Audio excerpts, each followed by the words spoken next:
کتاب کیا ہے؟ ایک شہر طلسمات ہے جس کے سحر میں پڑھنے والا گرفتار ہو جاتا ہے۔ ایک شیش محل ہے جس میں زندگی کے مختلف رنگوں کی جھلمل نظر آتی ہے۔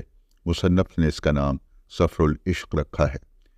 یہ تلاش کا ایک ایسا سفر ہے جس میں خواہشوں اور امیدوں کی روشنیاں بھی ہیں اور مایوسیوں اور غموں کی آندھیاں بھی۔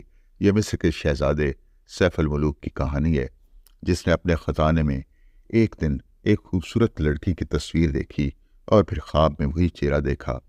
یہ بدیع الجمال تھی جس کی ایک جھلک نے شہزادے سیف الملوک کو بے چین کر دیا تھا۔ وہ اس کو پانے کی آرزو میں شاہی محل چھوڑتا ہے اور پھر تلاش کا یہ سفر اسے کتنے ہی کٹھن راستوں پر لے جاتا ہے۔ راستے کی آزمائشوں اور مایوسیوں کے اندھیروں میں بدیع الجمال کا چہرہ مہتاب کی طرح چمکتا ہے اور اس کی چاندنی کے تعاقب میں چلتا چلا جاتا ہے۔ محبت قربانی مانگتی ہے